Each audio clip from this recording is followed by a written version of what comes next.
हर साल होलिका जलती है, लेकिन क्या आपने कभी सोचा है होलिका जली क्यों? क्या वह केवल एक राक्षसी थी या एक बहन जिसने गलत पक्ष चुन लिया? आज की कथा है होलिका की। होलिका असुर राज हिरण्यकश्यप की बहन थी। उसे एक वरदान प्राप्त था, वह अग्नि में नहीं जलेगी, और यही वरदान उसका सबसे बड़ा भ्रम बन गया। उसे लगा अब अग्नि भी उसका कुछ नहीं बिगाड़ सकती। जब हिरण्यकश्यप अपने ही पुत्र प्रहलाद की भक्ति से क्रोधित हुआ, जब सारे प्रयास विफल हो गए, तब उसने अपनी बहन को पुकारा। होलिका, तुम्हें अग्नि नहीं जला सकती। प्रहलाद को अपनी गोद में लेकर अग्नि में बैठ जाओ। एक क्षण के लिए होलिका ने सोचा होगा, क्या वह जानती थी कि वह एक निर्दोष बालक को मृत्यु की ओर ले जा रही है, या उसका अहंकार उसकी अंतरात्मा से भी ऊंचा हो चुका था? रात गहरी थी, आकाश मौन था और चिता सज चुकी थी।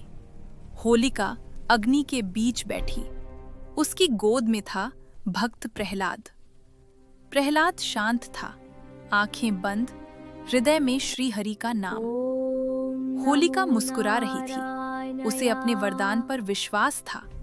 उसे लगा आज भक्ति जल जाएगी।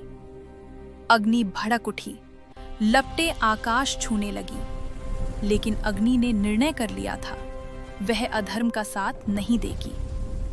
होलिका का वरदान निष्फल हो गया, क्योंकि वरदान का उपयोग धर्म के लिए होता है, अधर्म के लिए नहीं। लपटें बढ़ी और धीरे धीरे होलिका स्वयं अग्नि में समा गई, और अग्नि के बीच प्रहलाद सुरक्षित था। होलिका केवल एक पात्र नहीं है, वह प्रतीक है उस शक्ति का जो गलत हाथों में चली जाए।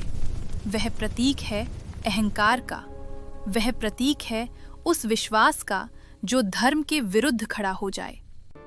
हर साल जब होलिका दहन होता है, तो केवल लकड़ियां नहीं जलती, जलता है अहंकार, जलती है अन्याय की जिद। याद रखिए, शक्ति होना महत्वपूर्ण नहीं है, शक्ति का सही उपयोग करना महत्वपूर्ण है। वरदान भी तब तक रक्षा है जब तक वह धर्म के साथ है। अधर्म के साथ खड़ा हर अहंकार एक दिन होलिका बनकर जलता है। वीडियो अच्छा लगा हो तो लाइक, शेयर और कमेंट अवश्य करें। इस होलिका दहन पर अपने भीतर की नकारात्मकता को अग्नि में अर्पित करें और भक्ति, सत्य और विनम्रता को जीवन में स्थान दें।